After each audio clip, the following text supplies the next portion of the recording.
पौलाचे करिंथकरास दुसरे पत्र अध्याय 4 वचन 18 मी वाचून दाखवते. सर्वजण लक्ष द्या.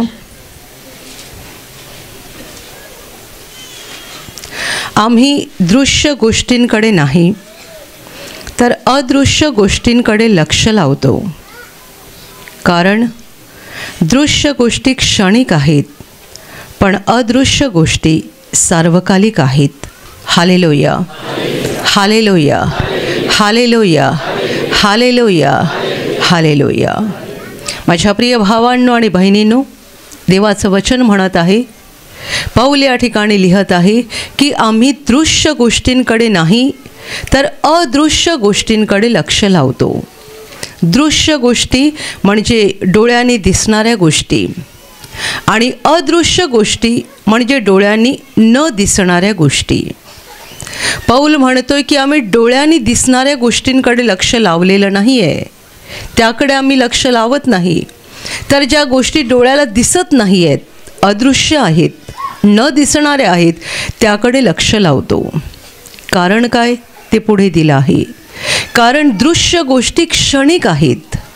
ज्या डोळ्याने दिसणाऱ्या गोष्टी आहेत त्या सगळ्या क्षणाच्या आहेत, थोड्या वेळाच्या आहेत. अदृश्य गोष्टी म्हणजे ज्या डोळ्याला दिसत नाही आहेत त्या मात्र सार्वकालिक आहेत, म्हणजे कायमच्या टिकणाऱ्या आहेत. Hallelujah, hallelujah, hallelujah, hallelujah, hallelujah. देवाचे लोक आणि जगाचे लोक यामध्ये हा मोठा फरक आहे. देवाचे लोक कुठे बघतात आणि जगाचे लोक कुठे बघतात यामधला फरक या वचनात सांगितलेला आहे. पौल म्हणतो आम्ही म्हणजे देवाचे लोक, आम्ही दृश्य गोष्टींकडे लक्ष लावत नाही. आमचं मन, आमचं चित्त, आमचं लक्ष दिसणाऱ्या गोष्टींकडे नाही आहे तर न दिसणाऱ्या गोष्टींकडे आहे, अदृश्य गोष्टींकडे आहे. याचा अर्थ जगातल्या लोकांचं उलट आहे. त्यांचं लक्ष दिसणाऱ्या गोष्टींकडे आहे, अदृश्य गोष्टींकडे नाही. पण या दोघातला मोठा फरक त्याने सांगितलेला आहे की दृश्य गोष्टी म्हणजे डोळ्याने दिसणाऱ्या गोष्टी क्षणाच्या आहेत आणि न दिसणाऱ्या गोष्टी मात्र सार्वकालिक आहेत. Hallelujah, hallelujah, hallelujah, hallelujah, hallelujah. दिसणाऱ्या गोष्टी काय आहेत आपल्याला माहिती आहे. सगळं भरपूर गोष्टी आपल्याला डोळ्याने दिसत आहेत. आपलं घर, आपला पैसा, सोनं नाणं, जमीन आणि मग तुमचा मोबाईल, तुमचे कपडे, तुमच्या चपला, सगळं हे सगळं दिसणारं आहे. न दिसणारं काय आहे? जे काही न दिसणारं आहे त्याच्यात सगळ्यात पहिला नंबरला आहे परमेश्वर. सगळ्यात पहिल्या क्रमांकावर आहे देव. तो कोणालाही दिसत नाही. बायबल म्हणतं देवाला कोणीही कधीही पाहिलेलं नाही. देवाला कोणीही कधीही पाहिलेलं नाही, म्हणून आपण देवाचं चित्र पण काढू शकत नाही. काही लोक देवाचं चित्र काढतात. देवाला देवपिता असं आपण म्हणतो, कारण तो आपल्या सगळ्यांचा बाप आहे. आणि म्हणून चित्रकार जेव्हा देवपित्याचं चित्र काढतात तेव्हा सफेद पिकलेले केस, मोठी लांब दाढी, असा एक म्हाताऱ्या माणसाचं चित्र काढतात हा देवपिता म्हणून. पण तुम्ही मला सांगा, जो युगानुयुग जिवंत आहे तो म्हातारा होऊ शकतो का? जो अनंत काळ जिवंत आहे तो म्हातारा कसा होईल? जो अगम्य अविनाशी आहे, बायबल म्हणते ज्या एकालाच अमरत्व आहे, म्हणजे तो मरतच नाही आहे, एकालाच अमरत्व आहे, जीवन त्याच्याकडून वाहतं. आम्ही जिवंत आहोत कारण आम्हाला देवाकडून जीवन प्राप्त होतं. झाडं जगतात कारण जीवन देवाकडून त्यांना मिळालं आहे. प्राणी जगतात, मासे जगतात, पक्षी जगतात. जेवढी काही जीवसृष्टी आहे, ज्याला आपण जीवसृष्टी म्हणतो, अगदी छोट्या मुंगीपासून, मुंगीपेक्षा पण लहान जीव असतात, त्यांच्यात पण जीवन आहे. पण मुख्य जीवनदाता तो परमेश्वर आहे. त्याच्यातून सबंध सृष्टीला जीवन प्राप्त होतं. तो जर जीवनदाता आहे, अगम्य, अविनाशी, ज्या एकालाच समरत्व आहे, तो म्हातारा होऊ शकत नाही. कारण म्हातारा झाला म्हणजे काय सांगा, मरण येणार. बरोबर ना? माणूस म्हातारा झाला म्हणजे त्याला मरण येणार. देव म्हातारा झाला म्हणजे तो संपणार का? तो म्हातारा नाहीच आहे, तो म्हातारा नाहीच आहे. पण चित्रकार आपल्या कल्पनेने काढतात. पण खरं म्हणजे देवाचं खरं चित्र जगात कुठेच मिळू शकत नाही. कारण बायबल म्हणतं देवाला कोणीही कधीही पाहिलं नाही. आता आपण जे चित्र ठेवतो हे येशूचं चित्र आहे. येशू कोण? मानव रूपात आलेला परमेश्वर, प्रकाशापासून निघालेला प्रकाश, ज्याने देह धारण केला. तो देह धारण करून या जगात आला होता. माणसासारखा तो या जगात राहिला होता. आणि म्हणून त्याचे चित्र मात्र आपण काढू शकतो. कारण तो माणसासारखा जगात राहिला होता आणि वावरला होता. Hallelujah, hallelujah. म्हणून ज्या वचनात असं म्हटलं आहे की देवाला कोणीही कधीच पाहिलं नाही, त्याच्यात पुढे असं म्हटलं आहे, पण जो एकुलता एक जन्मलेला म्हणजे येशू ख्रिस्त, जो देवपित्याच्या उराशी असतो, त्याने त्याला प्रकट केला आहे. म्हणजे येशूने देवपित्याला जगासमोर उघड करून दाखवलं. देव कसा आहे, त्याचं हृदय कसं आहे, त्याचे विचार कसे आहेत, त्याचं मन कसं आहे, येशूने दाखवलं. येशू ख्रिस्त म्हणजे देवपिताच जो मानव रूपात आला होता. आणि म्हणून आपण येशूचं चित्र काढू शकतो. परंतु खरा देवपिता, ज्याला बायबल यहोवा परमेश्वर म्हणतं, त्याचं चित्र कोणालाच काढता येणार नाही. कारण तो अदृश्य आहे. Hallelujah, hallelujah. आणि येशूच्या बाबतीत पण तो 2000 वर्षांपूर्वी मानव रूपात होता, आता नाही आहे. आता तुम्ही मला सांगाल येशूला दाखवा, तर मी तुम्हाला फक्त हे चित्र दाखवू शकते. पण हे चित्र म्हणजे येशू नाही आहे. हे फक्त आपल्याला देवाच्या उपस्थितीची जाणीव करून देतं, आठवण करून देतं. पण येशू आता कुठे आहे सांगा? येशू आता एकाच वेळेला 2 ठिकाणी आहे. पहिलं ठिकाण आहे त्याचं स्वर्गात. तो स्वर्गात देवपित्याच्या उजव्या हाताजवळ बसलेला आहे. आणि त्याचं दुसरं ठिकाण आहे सबंध पृथ्वीवर. जिकडे जिकडे देवाचे लोक आहेत तिकडे तिकडे तो त्याच्या आत्म्याच्या द्वारे हजर आहे. तो इकडे पण आहे, पण देहरूपात नाही, आत्म्याच्या रूपात. आणि आत्मा ही अशी गोष्ट आहे जी डोळ्याला दिसत नाही.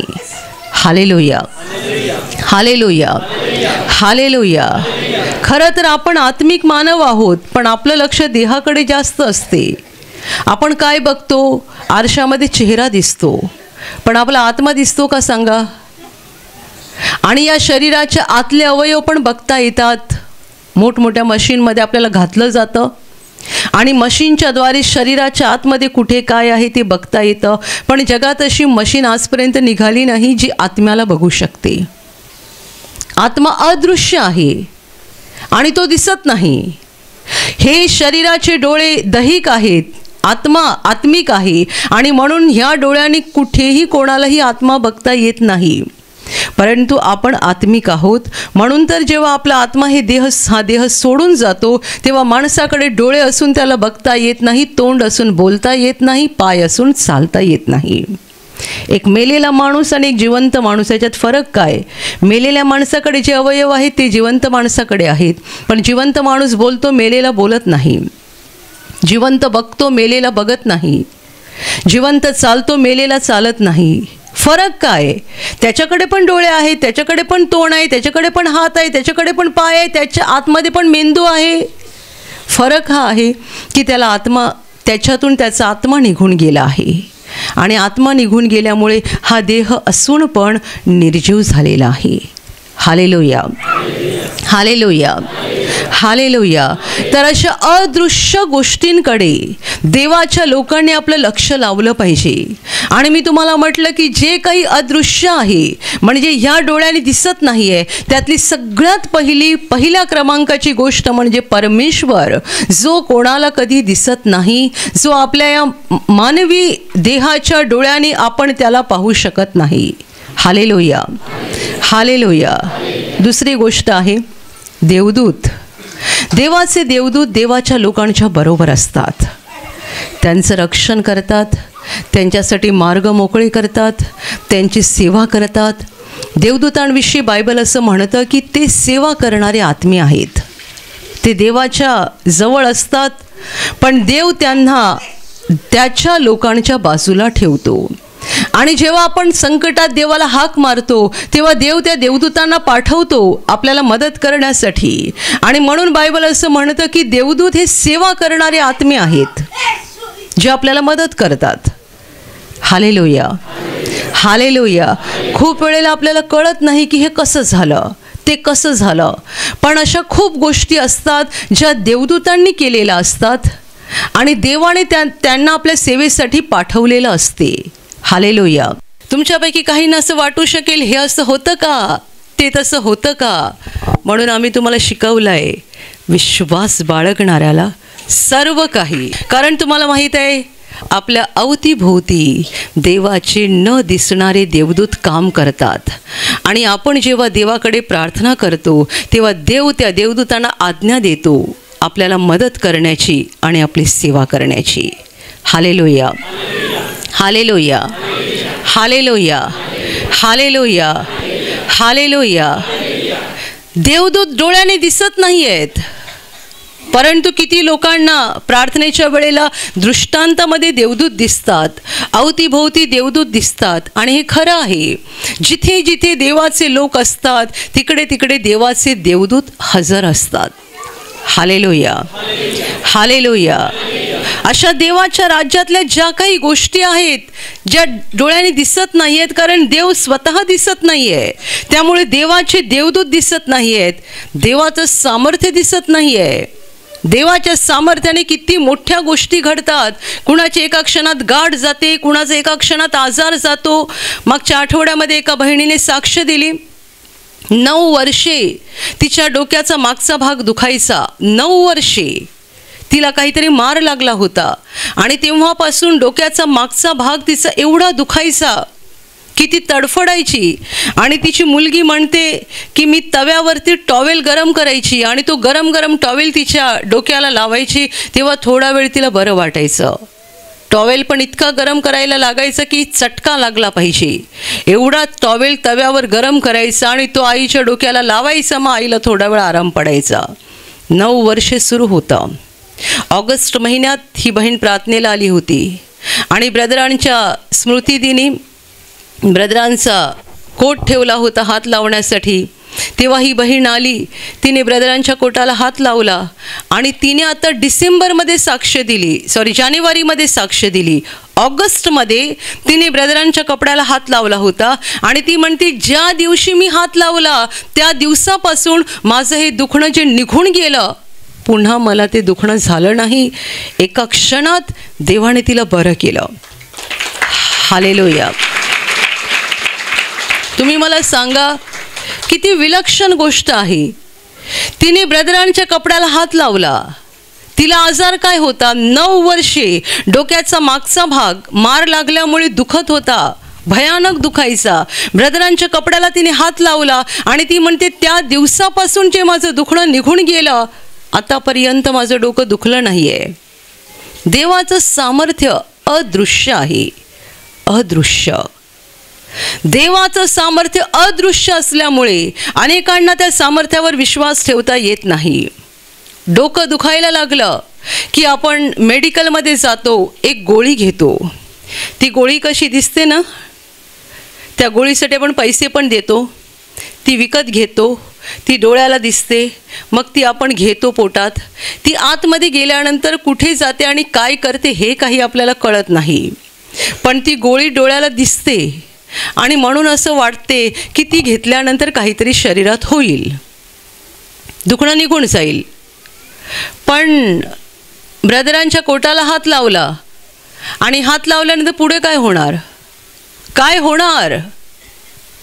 नुसता त्या कपड्याला हात लावला, कपड्याला हात लावून काय होतं? ते अदृश्य गोष्ट आहे. जर हात लावणाऱ्या व्यक्तीच्या हृदयात विश्वास आहे, तर जिथे विश्वास आहे तिकडे देवाचं सामर्थ्य आहे. तिने हात लावला तेव्हा देवाच्या सामर्थ्याने तिला स्पर्श केला आणि त्या स्पर्शाने तिचं डोकं दुखायचं बंद झालं. आम्ही गोळीवर विश्वास ठेवू शकतो कारण गोळी आम्हाला डोळ्याने दिसते, पण देवाचं सामर्थ्य डोळ्याने दिसत नाही. अनेक लोक म्हणतात की प्रार्थना करून काय होतं? नुसती प्रार्थनेने काय होणार आहे? पण प्रार्थना केल्यानंतर देवाचं सामर्थ्य उतरतं आणि देवाचं सामर्थ्य आमच्या जीवनात कार्य करतं आणि त्या सामर्थ्याने अद्भुत आणि विलक्षण गोष्टी घडतात. हे कोणाला कळेल सांगा? ज्यांनी अदृश्य गोष्टींकडे आपलं मन लावलेलं आहे, ज्यांनी देवावर विश्वास ठेवलेला आहे, त्यांना कळू शकतं. Hallelujah, hallelujah, hallelujah, hallelujah. दृश्य गोष्टी, डोळ्याने दिसणाऱ्या गोष्टी, त्यावर विश्वास ठेवणं सोपी गोष्ट आहे. त्यावर विश्वास ठेवणं सोपी गोष्ट आहे. तुम्हाला भूक लागलेली आहे आणि खिशामध्ये 500 रुपये आहेत, तर तुम्हाला काही चिंता वाटणार नाही, कारण तुम्ही म्हणाल तिकडे समोर एक हॉटेल आहे, मी तिकडे जाऊन बसेन आणि मस्त पोटभर जेवेन, कारण माझ्याकडे 500 रुपये आहेत. आता ह्याला विश्वास म्हणायचा का सांगा? खिशात 500 रुपये आहेत, समोर हॉटेल आहे, भूक लागली आहे तुम्हाला आणि तुम्ही म्हणताय माझा विश्वास आहे माझी भूक भागणार. का? कारण खिशामध्ये 500 रुपये आहेत, तर मी त्या हॉटेलमध्ये जाऊन पोटभर जेवणार आहे.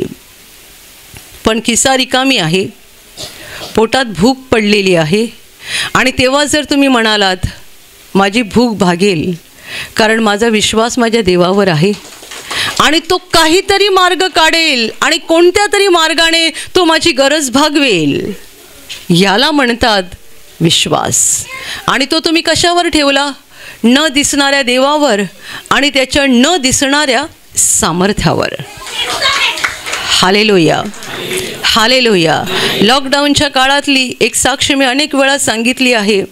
ज्या वेळेला बाहेर सहजासहजी जाता येत नव्हतं, एक दिवस सकाळी एक बहीण येऊन मला सांगते, आपल्याकडे बटाटे संपत आलेली आहेत, आजच आणावी लागतील.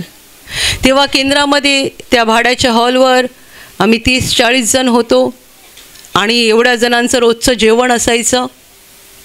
ती मला म्हणते की आजच आणावी लागतील, बटाटे संपत आली आहेत. मी म्हटलं आणू नका, जे काही आहे त्याच्याने जेवण बनवा, पुढे बघू. 1 तास झाला नाही, एवढ्यात मला फोन आला, गेटवरती एक टेम्पो आलेला आहे, त्याच्यामध्ये 1 गोण बटाटे आलेले आहेत, त्यांनी दानात देण्यासाठी आणलेले आहेत आणि त्याच्यासोबत त्यांनी अजून कांदे आणि फळं पण आणलेली होती. तुम्ही मला सांगा, मी सांगितलं माझ्याकडे पैसे आहेत, आपल्याकडे गाडी आहे, पैसे घ्या, गाडी काढा आणि जा.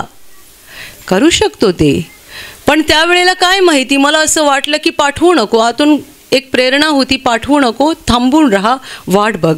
म्हणजे काहीतरी देव व्यवस्था करत होता. Hallelujah, hallelujah, hallelujah. ब्रदरांच्या जीवनातले एक सुंदर साक्ष आहे.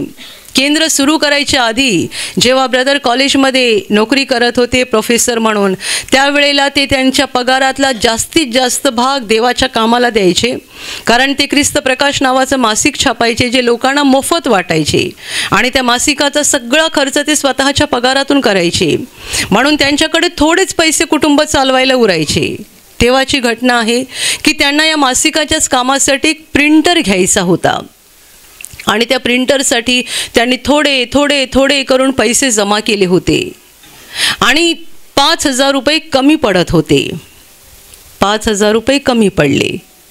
त्यांनी विचार केला की मला अगदी तातडीने प्रिंटर घ्यायचं आहे आणि 5,000 रुपये कमी पडत आहेत, काय करावं? ते म्हणाले मी सकाळी कॉलेजला जाण्याआधी जेव्हा व्यक्तिगत प्रार्थना केली तेव्हा देवाला म्हटलं, तू काहीतरी चमत्कार कर आणि आजच्या दिवसात मला 5,000 रुपये कोणीतरी आणून देऊ दे दान म्हणून, कारण मला तुझ्याच कार्यासाठी प्रिंटर घ्यायचा आहे आणि खूप गरज आहे.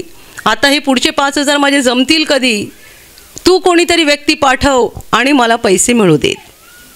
ब्रदर म्हणाले, मी प्रार्थना केली आणि कॉलेजला निघून गेलो. जाता जाता माझ्या मनात असा विचार आला, देव देईल मला 5,000, पण एका दिवसात थोडी होणार. कारण कोणी 10 रुपये दान देतं, कोणी 50 रुपये देतं, कोणी 100 रुपये देतं. 100, 200, 500 असं कोण देईल एका दिवसात? 5,000 दान कसं येणार? दिवस भरला. दुसऱ्या दिवशी ते परत कॉलेजला गेले आणि कॉलेजमध्ये शिकवत असताना एक पिऊन त्यांच्याकडे निरोप घेऊन आले, गेटवर कोणीतरी माणूस आलेला आहे, तुम्हाला भेटायचं आहे. ते गेले, भेटले त्या व्यक्तीला आणि जे भाऊ भेटायला आले होते ते मला वाटते ब्रदरांच्या ओळखीचे नव्हते. ते ब्रदरांना म्हणाले, ख्रिस्ती भाऊ होते, ते ब्रदरांना म्हणाले, मी तुमच्यासाठी एक छोटंसं दान घेऊन आलेलो आहे आणि माफ करा मला उशीर झाला. मला कालच देवाने सांगितलं होतं तुमच्याकडे हे दान आणून द्यायला, पण मला उशीर झाला यायला, माफ करा मला. आणि तो दानाचा एन्व्हलप पॅकेट ब्रदरांच्या हातात ठेवला आणि ते निघून गेले. ब्रदरांनी उघडून बघितलं, बरोबर 5,000 रुपये होते. आणि तो भाऊ म्हणाला होता, माफ करा मी एक दिवस तुमच्याकडे उशिरा आलो, कारण देवाने मला कालच सांगितलं होतं तुम्हाला हे पैसे नेऊन द्यायला, परंतु तुम्ही उशीर केला. तेव्हा ब्रदर मनात म्हणाले, उशीर तुमच्याकडून नाही झाला, माझ्याकडून झाला, कारण मी संशय घेतला होता. एका दिवसात देव 5,000 कसे देईल? माझ्या संशयामुळे हे दान जे काल येणार होतं ते एक दिवस उशिराने आलं. Hallelujah, hallelujah, hallelujah. न दिसणारा देव आणि त्याचं न दिसणारं सामर्थ्य, त्याचं न दिसणारं प्रेम, यावर आम्ही विश्वास ठेवावा आणि याकडे आम्ही आमचं लक्ष लावावं. डोळ्याने जे दिसतं त्यावर भिस्त ठेवून, त्यावर भरवसा ठेवून आम्ही काय मोठेपणा मिळवणार आहोत? वचन असं म्हणतं, दृश्य गोष्टी क्षणिक आहेत. दृश्य गोष्टी, डोळ्याने दिसणाऱ्या गोष्टी क्षणाच्या आहेत. आज तुम्ही म्हणाल, माझ्याकडे खूप पैसा आहे, मला कोणाची गरज नाही आहे. माझ्याकडे खूप पैसा आहे, खूप प्रॉपर्टी आहे, मला कोणाची गरज नाही आहे. अशी वेळ येईल जेव्हा तुमच्या प्रॉपर्टीपासून तुम्हाला काहीही सुख मिळणार नाही. किंवा अशी वेळ येईल की सगळी प्रॉपर्टी तुमच्याकडून निघून जाईल आणि तुम्ही कंगाल व्हाल, रिकामी व्हाल.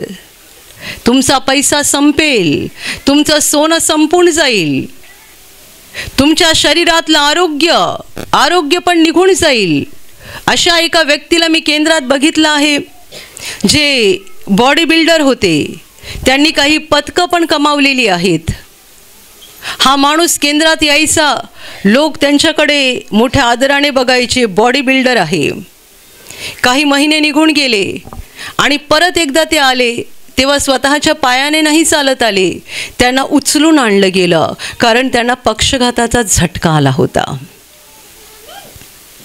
सांगा, दिसणाऱ्या गोष्टी कशा आहेत?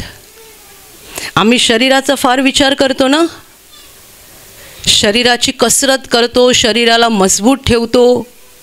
थोडं पण पोट पुढे आलं पाहिजे नाही, थोडी पण बॉडी शरीर सुटलं पाहिजे नाही, थोडं पण वजन वाढलं पाहिजे नाही, अंगावर सुरकुत्या पडल्या पाहिजे नाहीत, केस पांढरे झाले पाहिजे नाहीत.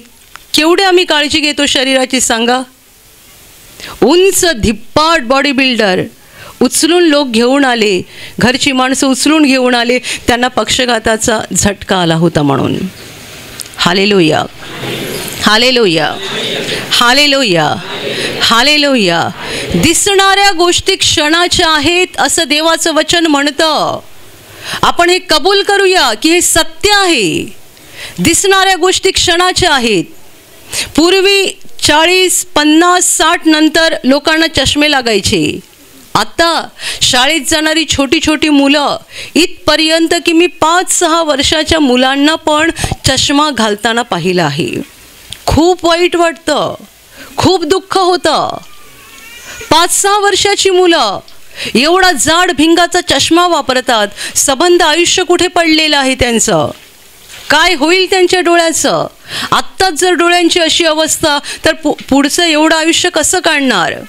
छोटी छोटी मुलं दातांचा आजार झालेला आहे. 10 वर्षाची, 12 वर्षाची, 15 वर्षाची लहान लहान मुलं दात उपटून काढले. का? दात किडला आहे. काय झालं? दाताला काही आजार झालेला आहे. मागे एक साक्ष आली होती, मला वाटते ती 12-13 वर्षाचीच मुलगी असेल.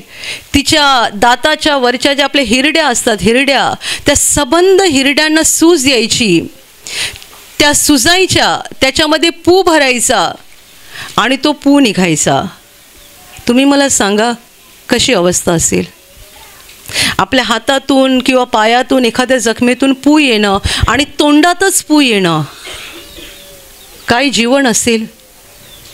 त्या मुलीची आई रडत बोलते की तिला जेवायला पण होत नव्हतं, कारण जेव्हा ती घास तोंडात टाकायची तेव्हा तो पू आणि त्यातून रक्त पण यायचं, ते जेवणामध्ये मिसळायचं आणि मग तिला उलटी व्हायची. तिला खूप घाण वाटायची आणि उलट्या व्हायच्या तिला. किती महिने तिला हा त्रास होता, किती उपचार झाले तिच्यावर, बरी होत नाही. आणि आईला खूप काळजी वाटायला लागली की माझ्या मुलीचे सगळे दात आणि हिरड्या जर एवढ्या लहान वयात खराब झाल्या, तिचं आयुष्य कसं जाईल?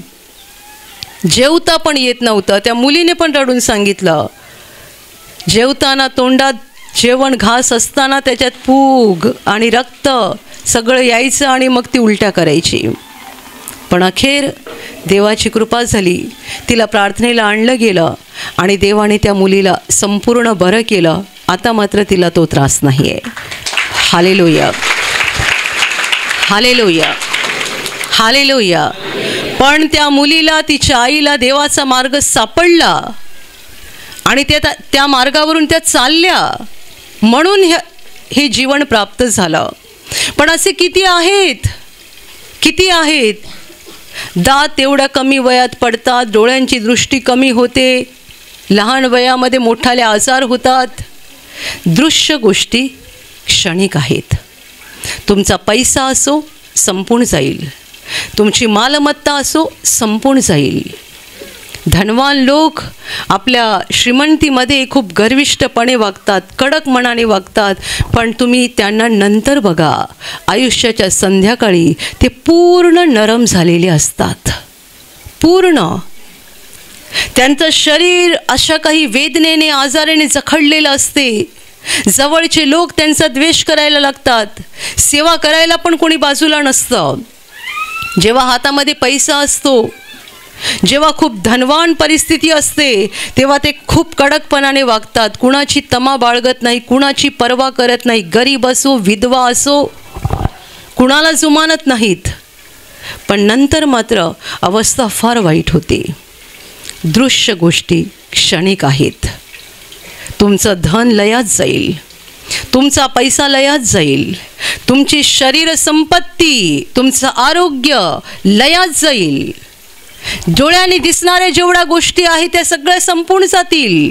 तुमच्या डोक्यावरचे केस गळून जातील, सगळे पांढरे केस काळे केस पांढरे होऊन जातील, दात पडून जातील, मजबूत शरीर वाकून जाईल.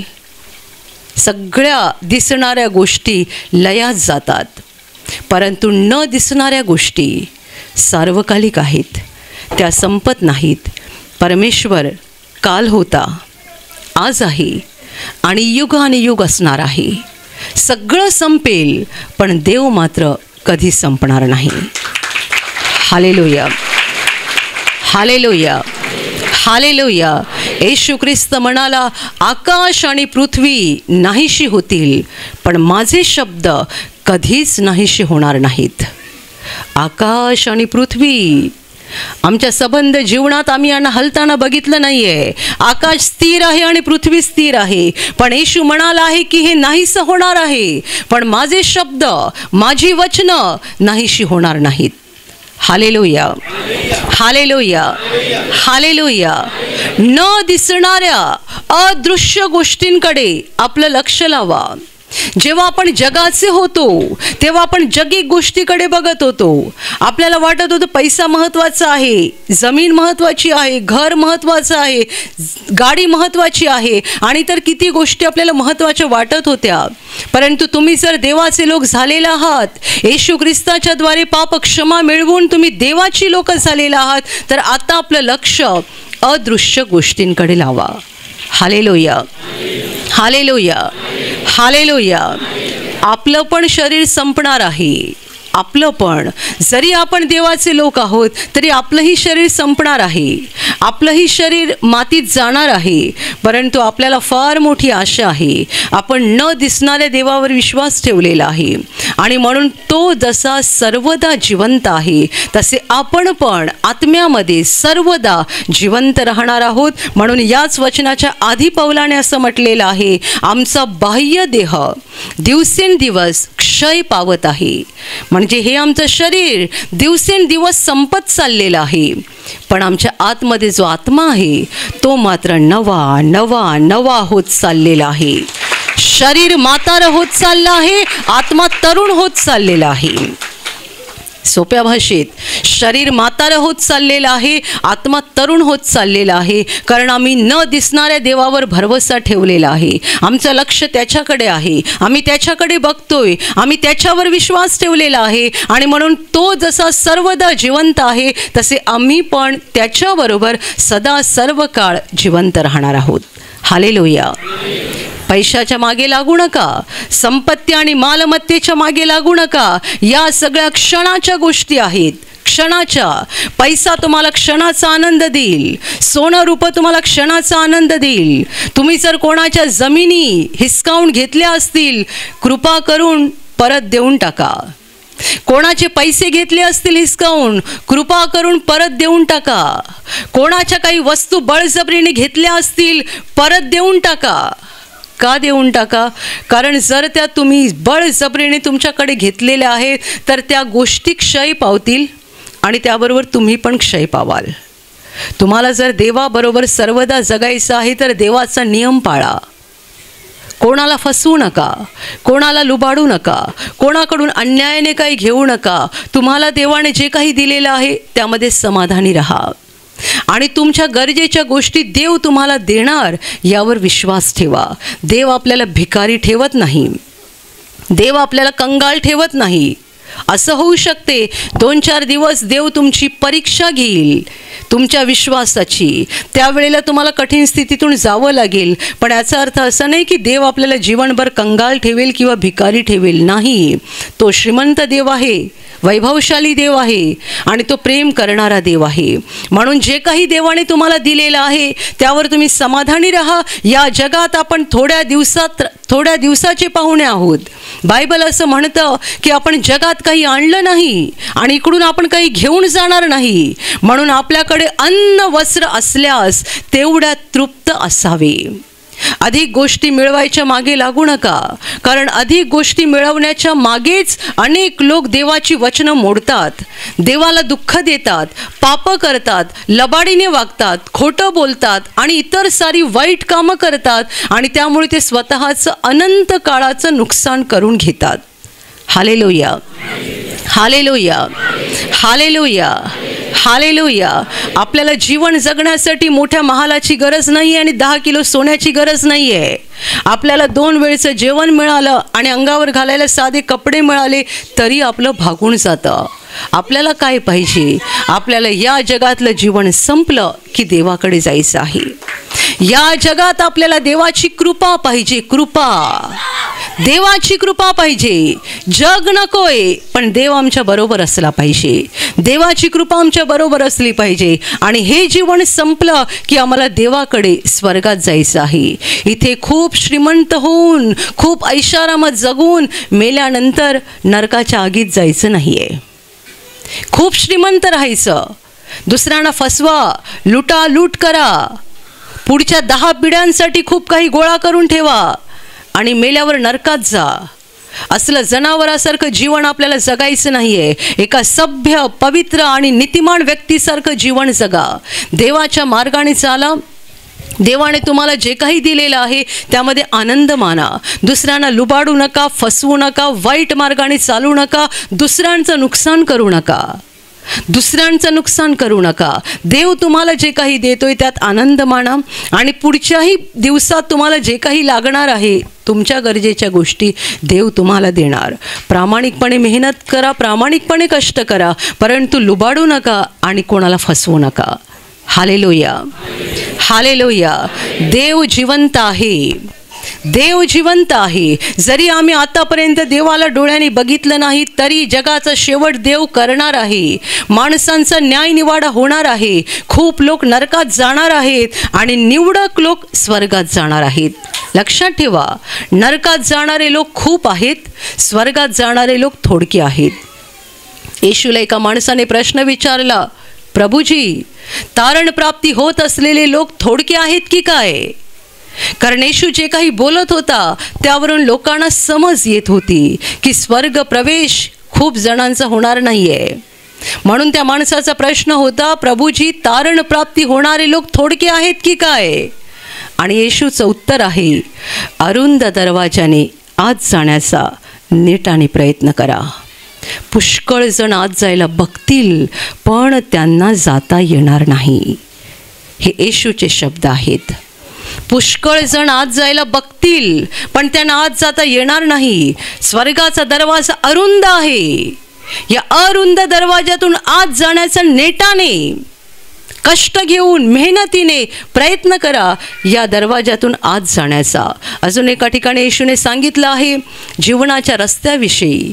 त्यात फार मोठं विधान प्रभूने केलं आहे. हा जीवनाचा मार्ग ज्यांना सापडतो ते थोडके आहेत. Hallelujah, hallelujah, hallelujah, hallelujah. जीवनाचा रस्ता ज्यांना सापडला आहे ते थोडके आहेत असे येशू स्वतः म्हणतो. म्हणून माझ्या प्रिय भावांनो आणि बहिणींनो, देवाला आणि देवाच्या कोणत्याही गोष्टीला सहजपणे घेऊ नका, गंभीरपणे घ्या. देव आपल्याला दिसत नाही आणि म्हणून देवाच्या गोष्टी आपण सहजपणे घेतो असं करू नका. किती लोकांनी बायबल जाळली आहेत, किती लोकांनी बायबल फाडली आहेत, किती लोकांनी बायबलचा अपमान केलेला आहे आणि त्यांना पुढे जाऊन फार मोठ्या शिक्षेला तोंड द्यावं लागलेलं आहे. हातात बायबल घेऊन खोटी शपथ वाहणारे आयुष्यभर देवाकडून दंड भोगत राहिलेले आहेत. देव दिसत नाहीये म्हणून लोकांना वाटतं की देव कुठे आहे. अमेरिकेमध्ये जवळजवळ 1 आठवड्यापासून आग सुरू आहे.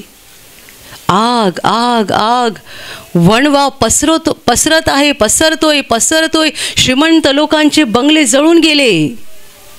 आग पण अशा भागात आहे जिथे मोठमोठ्या श्रीमंत लोकांचे बंगले आहेत. जंगलं अमेरिकेला जास्त आहेत आणि त्या भागामध्ये एवढा वणवा पसरत आहे. 1 आठवड्याहून अधिक काळ होत आला. सरकार प्रयत्न करत आहे, आग विझवता येत नाही आहे. आग पसरत चालली आहे. अमेरिका ख्रिस्ती देश आहे आणि या ख्रिस्ती लोकांची अशी स्थिती आहे. येशू म्हणाला, ओल्या झाडाचं असं करतात तर सुकलेल्याचं काय होईल. तो ख्रिस्ती देश आहे, त्यांची अशी अवस्था. का त्यांची अशी अवस्था? अमेरिकेत जागोजागी चर्चेस आहेत, अमेरिकेचे लोक ख्रिस्ती आहेत, पण तुमचं नाव काय आहे ते महत्त्वाचं नाही आहे, तुमचं काम काय आहे ते महत्त्वाचं आहे. अमेरिकेमध्ये एका ठिकाणी देवाची चेष्टा झाली. देवाचं नाव घेऊन देवाची चेष्टा झाली. तो व्हिडिओ यूट्यूबवरती आहे आणि त्याच्या दुसऱ्या दिवशी अमेरिकेमध्ये आग लागली. ती आज 1 आठवडा होऊन गेला, कोणाच्याने ती विझवता येत नाही. बायबल म्हणतं जिवंत देवाच्या हाती सापडणं भयानक आहे. देवाच्या हातात सापडू नका. जिवंत देवाच्या हाती सापडणं भयानक आहे. वर्षानुवर्षे अमेरिकेमध्ये अपवित्रता, अशुद्धता, अमंगळपणा एवढा वाढत चालला. नास्तिकता, वाद वाढत चालला. आम्ही देवाला मानत नाही, आम्हाला देवाची गरज नाही आहे. आणि ज्या दिवशी देवाची चेष्टा झाली त्याच्या दुसऱ्या दिवशी अमेरिकेला आग लागली जी आजपर्यंत कोणाला विझवता आली नाही आहे. लोक घरं सोडून पळत आहेत. 1 लाखाहून अधिक घरं पेटलेली आहेत तिकडे आणि वणवा पसरत चाललेला आहे. Hallelujah, hallelujah, hallelujah, hallelujah. देव दिसत नाही आहे पण देव त्याचं सामर्थ्य प्रकट करत आहे. म्हणून माझ्या प्रिय भावांनो आणि बहिणींनो, देवाला सहजपणे घेऊ नका. देवाला सहजपणे घेऊ नका. देवाच्या गोष्टी म्हणजे देवाचं प्रेम, सामर्थ्य किती लोक सहजपणे बोलतात. तुमच्या घरात जर असे कोणी असतील ना, तुम्ही त्यांच्यासाठी गुडघे टेकून प्रार्थना करा. रागावू नका, त्यांना काही कळत नाही आहे. तुम्ही बायबल वाचता ते तुमची चेष्टा करतात. अशा काही बहिणी असतील, नवरा दारू पितो, तुमच्याकडचं बायबल घेतो आणि फेकून टाकतो. त्याच्यासाठी रडून प्रार्थना करा. देवाला सहजपणे नका घेऊ, गंभीरपणे घ्या. आणि आता तर हा शेवटचा काळ आहे. जेव्हा कोरोनाचं संकट जगावर आलं तेव्हा देवाने धोक्याचा इशारा दिला, पण कोणी शुद्धीवर आलं नाही. थोडे लोक शुद्धीवर आले. अजूनही जग बेशुद्ध अवस्थेमध्ये आहे. अजूनही जग बेशुद्ध अवस्थेमध्ये आहे. पण आता एकामागून एक संकटाची मालिका सुरू झालेली आहे. कारण हा शेवटचा काळ आहे. जागे व्हा. पैशाच्या मागे लागू नका, संपत्तीच्या मागे लागू नका. हृदयाची कुटिलता सोडून द्या, मनाचा वाकडेपणा सोडून द्या, दुसऱ्यांना फसवणं, लुबाडणं, वाईट कामं करणं सगळं सोडून द्या. दिवस थोडे राहिलेले आहेत. देवाकडे लक्ष लावा, देवाच्या वचनाकडे लक्ष लावा, त्याच्यावर संपूर्ण विश्वास ठेवा, पूर्ण भरवसा ठेवा आणि त्याच्या मार्गाने चालत राहा. न्यायाचा दिवस जवळ येत आहे. प्रत्येकाचा न्याय निवाडा होणार आहे. आणि ज्याला ज्याला येशूच्या उजव्या बाजूला उभं राहायचं आहे, न्याय निवाड्याच्या वेळेला या न्यायापासून वाचायचं आहे आणि येशूच्या उजव्या बाजूला उभं राहून अनंत जीवनात जायचं आहे, त्याने देवाला गंभीरपणे घ्यावं. देवाकडे आपलं मन लावावं. देवाच्या वचनाकडे, देवाच्या प्रेमाकडे, देवाच्या सामर्थ्याकडे, देवाच्या गोष्टींकडे आपलं लक्ष लावावं आणि स्वतःचं तारण टिकवून ठेवावं. Hallelujah, hallelujah, hallelujah. दिसणाऱ्या गोष्टी बघत राहू नका. तुम्हाला कोणी भारी गाडी घेऊन जाताना दिसतोय, कोणाचं घर किती भारी झालं, कोणाची गाडी किती भारी आहे, कोणी गळ्यात किती भारी दागिना घातलाय, कोणाचे कपडे किती भारी आहेत. दिसणाऱ्या गोष्टी क्षणिक आहेत, क्षणिक आहेत. सुंदर कपडे घातलेली बाई 4 दिवसांनी तुम्हाला आजारी झालेली दिसते. काय फायदा आहे सांगा भारी साडीचा आणि भारी कपड्याचा? Hallelujah, hallelujah. केंद्रामध्ये एक कुटुंब प्रार्थनेसाठी यायचं. नवरा बायको, 2 मुलगे, तरुण मुलगे होते, शिकले होते, ते लग्नाच्या वयाचे झालेले होते. नवरा बायको, 2 मुलगे, 4 जणांचं कुटुंब, चांगलं सुखी सधन कुटुंब, श्रीमंत. त्यांनी मोठा बंगला बांधला. त्या माणसाने आयुष्यभराच्या कमाईतून मोठा बंगला बांधला. आम्ही त्यांच्या घरी गेलो होतो. ते घर नव्हतं, महाल होता. घराच्या 4ही बाजूला मोठी बागायती होती. बागायती, समोर फुलांची मोठी बाग आणि बाकी 3 बाजूने सगळी फळझाडं, मधोमध यांचा मोठा बंगला, महालासारखा आणि एवढा पॉश, एवढा सुंदर. तुम्हाला माहीत आहे, घर बांधलं, घरात राहायला गेले आणि 2 महिन्याच्या आत या घरातल्या मुख्य व्यक्तीला पक्षघाताचा झटका आला. आणि तेव्हापासून औषधासाठी कुठे कुठे कुठे कुठे भटकत राहिले. आणि मग त्यांना केंद्राची माहिती मिळाली म्हणून ते केंद्रात आले आणि त्यांनी ब्रदरांना घरी प्रार्थनेला बोलावलं. तेव्हा ब्रदर काही टीमला घेऊन गेले होते. तेव्हा मी त्यांचं घर बघितलं. लांबून वाटावं या घरात राहणारे स्वर्गात आहेत. चौफेर सुंदर बागायती, फुलांची झाडं, फळांची झाडं, मधोमध मोठा महाल. आतमध्ये गेल्यानंतर असं वाटावं की आपण एका महालात आलेलो आहोत. आणि त्या घरामध्ये मात्र दुःखच दुःख आहे. कारण ज्या व्यक्तीने आयुष्याच्या आपल्या कमाईतून हा महाल बांधला त्याच व्यक्तीला पक्षघात झाला होता. Hallelujah, hallelujah, hallelujah. दिसणाऱ्या गोष्टी क्षणाच्या आहेत, त्याकडे लक्ष लावू नका आणि हुरळून जाऊ नका, फसू नका. न दिसणाऱ्या गोष्टी त्याकडे लक्ष लावा. आणि आता सगळ्यात शेवटी न दिसणाऱ्या गोष्टीमधली एक नकारात्मक गोष्ट आहे, ती पण आपल्याला माहिती असली पाहिजे. आणि ती व्यक्ती म्हणजे आपला विरोधी सैतान. तो पण दिसत नाही. तुम्ही टी व्हीमध्ये, सिनेमामध्ये बघितलं असेल शिंगा असलेला, पण तसा काही तो शिंगा घेऊन आपल्या पुढे येत नाही. सैतान अशा रीतीने कधी आपल्यासमोर येत नाही. सैतान पण एक आत्मिक व्यक्ती आहे जी आपल्याला डोळ्याने दिसत नाही. सैतानाकडे लक्ष लावायचं का? नाही, परंतु तो आपला वैरी आहे हे आपल्याला माहीत असलं पाहिजे. त्याचे डावपेच, त्याचे डाव आपल्याला ओळखता आले पाहिजेत. बेसावध राहायचं नाही, बेसावध राहायचं नाही. सैतानाच्या बाबतीत आपण सावध राहिलं पाहिजे, बेसावध राहू नये. तो आपला असा आत्मिक वैरी आहे जो आपल्या आत्म्याचा विनाश करण्यासाठी दिवस रात्र योजना आखतो आणि आपल्याला सतावतो, आपल्या मार्गात अडथळे आणतो, आपल्याला आजार देतो किंवा कोणा न कोणाद्वारे आपल्याला निराश करतो, भीती दाखवतो. अनेक हत्यारं तो वापरतो. सगळ्या हत्यारं वापरण्यामागे त्याचा एकमेव उद्देश असतो, आपल्याला देवापासून वेगळं करणं. Hallelujah, hallelujah. म्हणून ही जी दुष्ट आत्मिक व्यक्ती आहे त्या व्यक्तीच्या बाबतीत पण आपल्याला भान असलं पाहिजे की आपल्याला एक वैरी आहे, शत्रू आहे, माणूस नाही तर सैतान. म्हणून आपल्याला दिवस रात्र त्याच्यापासून स्वतःला वाचवता आलं पाहिजे आणि त्याला आपल्या जीवनातून हाकलून लावता आलं पाहिजे. दोन्ही गोष्टी करायच्या. सैतानापासून स्वतःला वाचवायचं आणि त्याला येशूच्या नावाने आपल्या जीवनातून हाकलून लावायचं. Hallelujah, hallelujah, hallelujah. अदृश्य गोष्टींच्या बाबतीत गंभीरपणे राहा आणि अदृश्य गोष्टींकडे लक्ष लावून ठेवा, ज्यामुळे आपण योग्य मार्गाने चालत राहू आणि एक दिवस देवाच्या घरात म्हणजे आनंद जीवनात पोहोचू. Hallelujah, hallelujah, hallelujah. आणि आता मी तुमच्यासाठी प्रार्थना करणार आहे. पूर्ण विश्वास ठेवा की प्रभू येशू एका क्षणात तुम्हाला स्पर्श करून बरं करेल. एका क्षणात तो तुमच्या जीवनातलं दुःख काढून टाकेल, कारण प्रभू आजही जिवंत आहे.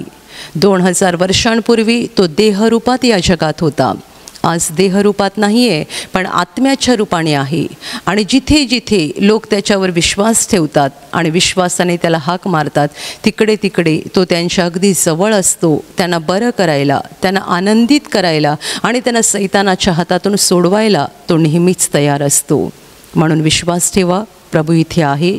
तो तुम्हाला स्पर्श करेल आणि तुमचं जीवन बदलून टाकेल. जिथे तुम्हाला आजार आहे तिथे विश्वासाने हात ठेवा आणि तिथे हात ठेवणं शक्य नसेल तर छातीवर हात ठेवा. प्रभू येशूच्या नावाने या क्षणाला तुमच्या शरीरातले सगळे आजार नष्ट होत, प्रभू येशूच्या नावाने तुमच्या जीवनातील सगळी दुःख निघून जावोत. सैतानाची सर्व कामं तुमच्या घरातून आणि तुमच्या कुटुंबातून प्रभू येशूच्या नावाने पूर्णपणे नष्ट होत. सर्व शुद्धात्म्यांनो, प्रभू येशूच्या नावाने मी तुम्हाला आज्ञा देत आहे, या क्षणाला यांना सोडून निघून जा आणि पुन्हा त्यांच्यात शिरू नका. प्रभूचं महान सामर्थ्य तुमच्यावर येऊ, पवित्र आत्मा तुमच्यावर येऊ, पवित्र आत्म्याचा आनंद तुमच्या जीवनात येऊ, पवित्र आत्म्याची शांती तुमच्या हृदयात येऊ आणि तुमचं जीवन स्वर्गीय प्रकाशाने भरून जावो. आमीन.